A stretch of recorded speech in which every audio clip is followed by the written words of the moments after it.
Oke, kita lanjutkan ke pembahasan soal berikutnya. Gas ideal monoatomik sebanyak N mol menjalani proses termodinamika dalam wadah yang volumenya tetap. Nah, berarti gas mengalami proses isovolumik.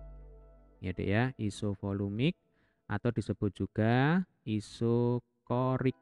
Nah, seperti ini ya. Pada proses tersebut, gas menyerap kalor sebesar Q joule. Nah, kalau menyerap kalor, maka nanti tandanya plus. Ya, Dek ya. Lah ini penting ya. Jadi kalau menyerap itu plus, nanti kalau melepas kalor, maka tandanya adalah minus. Gampangnya begini, kalau kita menyerap kalor itu berarti kita makan. Nah, kalau kita makan otomatis kalori dalam tubuh kita itu bertambah. Ya, makanya tandanya plus. Tetapi kalau melepas kalor ibaratnya kita memuntahkan makanan. Nah, kalau kita muntah berarti kan kalorinya berkurang. Maka kalau melepas kalor nanti tandanya adalah minus. Ya, Dek ya. Oke, kita lanjutkan dulu. Dan perubahan tekanan sebesar A Pascal. Volume wadah sama dengan berapa meter kubik. Jadi yang ditanyakan di sini V. Baik, pada proses isovolumik ya, kalau kita gambarkan grafiknya kira-kira seperti ini ya. Ini adalah grafik tekanan P ya kan Pascal terhadap volume. V satuannya meter kubik. Pada proses isovolumik atau isokorik nanti berupa garis lurus vertikal seperti ini ya. Ini mau menunjukkan bahwa proses termodinamika yang terjadi itu pada volume yang konstan. Nah, ini kan volumenya tetap, ya kan kita misalkan sama dengan X. Yang beda di sini adalah tekanannya. Nah, misalkan ini adalah P1, tekanan mula-mula, ya Dek ya. Kemudian yang di sini adalah tekanan akhir, P2.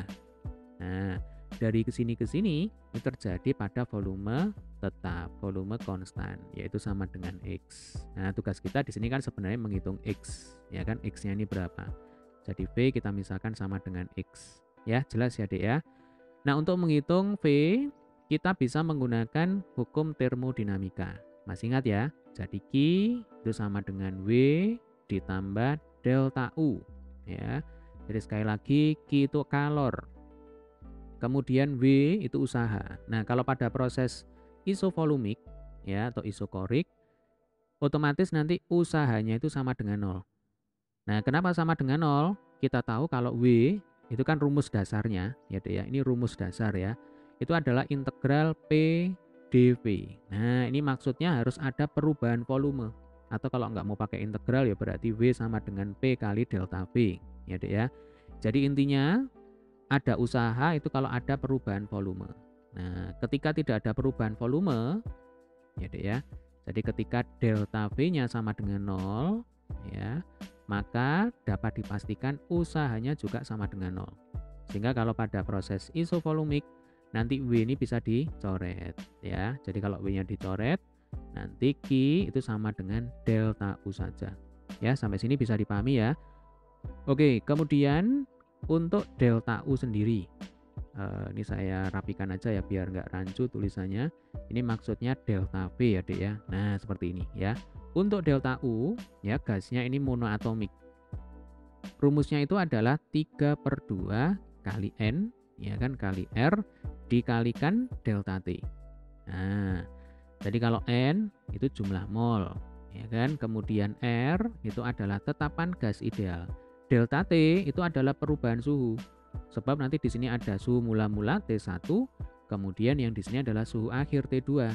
Nah, karena di soal ini T1 dan T2 tidak diketahui, maka nanti kita bisa menggunakan hubungan gas ideal. Persamaan gas ideal adalah PV sama dengan nRT, ya kan? Yang kita butuhkan di sini nR delta T. Berarti delta T-nya saya hapus, ya kan? Diganti nR kali delta T. Nah, berarti yang sebelah kiri harus kita sesuaikan. Bisa P-nya yang berubah, bisa V-nya yang berubah. Ya kan? Nah, karena di soal ini yang berubah itu adalah P-nya, sementara V-nya tetap, maka nanti yang kita beri delta itu adalah P-nya. Nah, jadi delta P kali V sama dengan nR kali delta T. Ya, Dek ya. Artinya nanti untuk menghitung delta U Itu rumusnya adalah 3/2 ya dikalikan delta P dikalikan V. Ya, sampai sini bisa dipahami ya, Dek ya. Sehingga Q sama dengan delta U. Nah, langsung kita masukkan angkanya. 3/2 dikalikan delta P.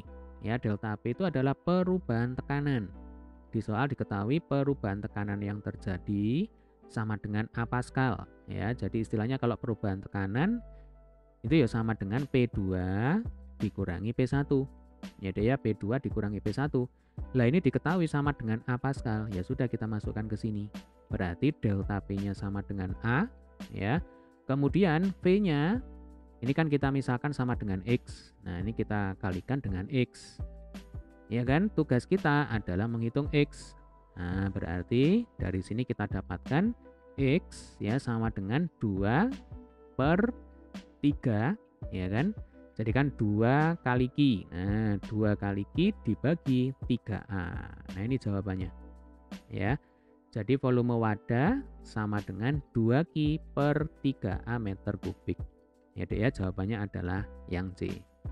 Oke, semoga video ini bisa dipahami dengan baik. Terima kasih telah menyaksikan pembahasan soal kita kali ini sampai selesai. Jika ada pertanyaan, ada kesulitan, jangan sungkan untuk tulis di kolom komentar. Tetap semangat, sampai ketemu di video pembahasan soal selanjutnya.